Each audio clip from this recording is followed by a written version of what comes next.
ప్రభువును ప్రియ రక్షకుడైన దేవుని పేరట మీ అందరికీ శుభాభివందనములు తెలియజేసుకుంటున్నాను.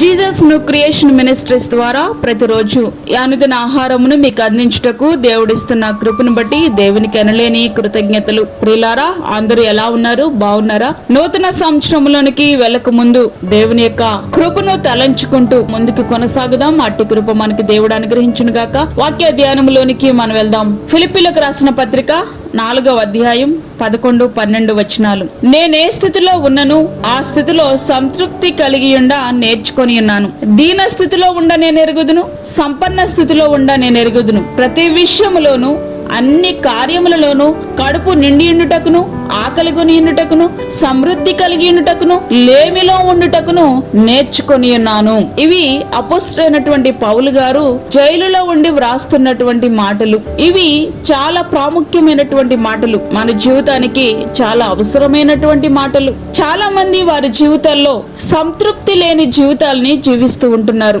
ఈ దినాన్ని మనల్ని మనం పరిశీలన చేసుకుందాం. నేను సంతృప్తికరమైన జీవితాన్ని జీవించగలుగుతున్నానా?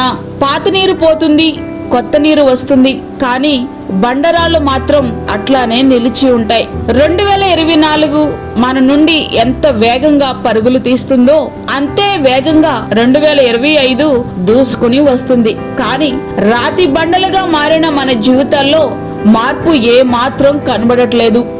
అయినప్పటికీ నీవెట్లా జీవించినప్పటికీ నీ ప్రవర్తనకు ప్రతిఫలం ఇయ్యక ఆయన కృపలో ఈ క్షణం వరకు నడిపిస్తూ మరొక నూతన సంవత్సరంలోనికి నేను ప్రవేశపెట్టడానికి ఆయన ఇష్టపడుతున్న తరుణములో దేవుడు మన పట్ల చూపుతున్న కృపకు సంతృప్తి కలిగి ఆయనను మనం స్తుతించగలుగుతున్నామా?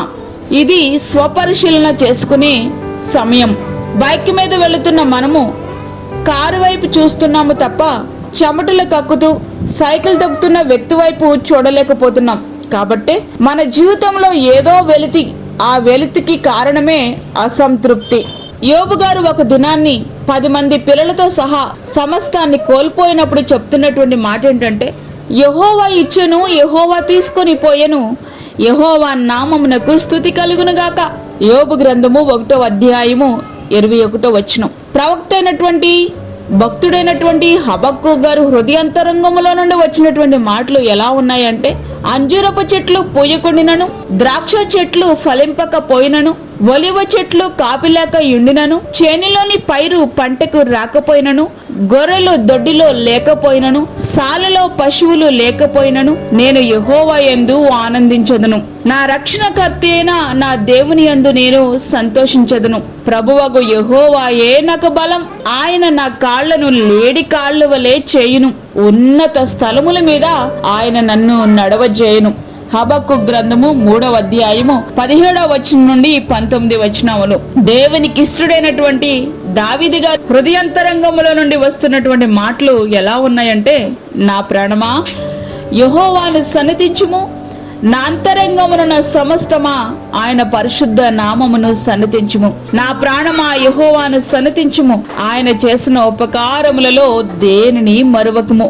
కీర్తనలు 103 1-2 వచనాలు. ప్రియ స్నేహితుడా, వాక్యం అంటున్నటువంటి ప్రియ దేవుని బిడ్డ, ఇంతకాలం ఆయన కృపలో కాచి ఈ సంవత్సరం అంతా మనను సురక్షితంగా కాపాడిన ప్రభుతో మనమేమి చెప్పగలుగుతున్నాం?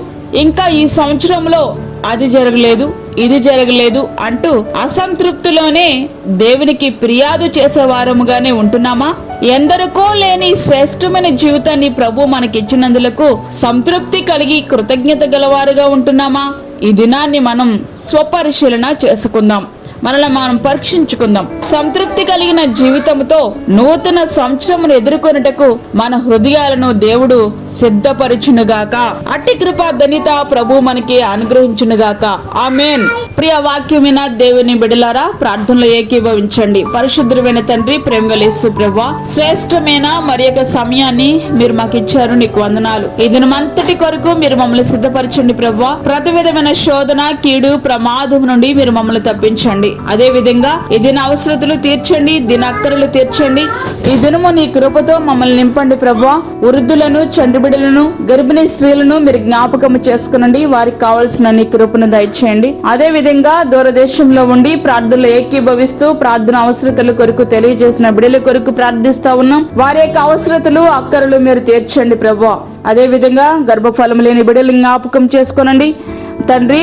గర్భఫలము మీరిచ్చే బహుమానం, మంచి గర్భఫలాన్ని వారికి దయచేయండి. అప్పుల బాధలతో ఇబ్బంది పడుచుండి బిడ్డల యొక్క అవసరతలు మీరు తీర్చండి. ఆర్థిక పరమైనటువంటి అవసరతలతో ఉన్నటువంటి బిడ్డలకు నీ యొక్క ఆశీర్వాదాన్ని అనుగ్రహించండి. దినమంతటికి కావలసిన నీ కృపను సమృద్ధిగా మాకు అనుగ్రహించి దిన దీవెనలు దయచేయమని యేసు పరిశుద్ధ నామమున వేడుకుంటున్నాము తండ్రి. ఆమేన్.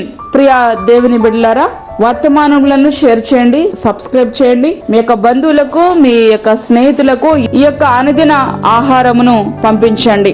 అదే విధంగా మీ ప్రార్థన అవసరతలు మాకు తెలియచేయండి. మా ఫోన్ నంబర్ 9177377559. దేవుడు మిమ్మును మీ కుటుంబమును దీవించునుగాక. ఆమేన్. దేవుని సేవలో మీ సహోదరి అన్నామణి సాల్మన్. ఫ్రెండ్స్, మరిన్ని వీడియోస్ కొరకు మా ఛానల్ని సబ్స్క్రైబ్ చేయండి, షేర్ చేయండి, లైక్ చేయండి. దేవుడు మిమ్మల్ని దీవించునుగాక. ఆమేన్.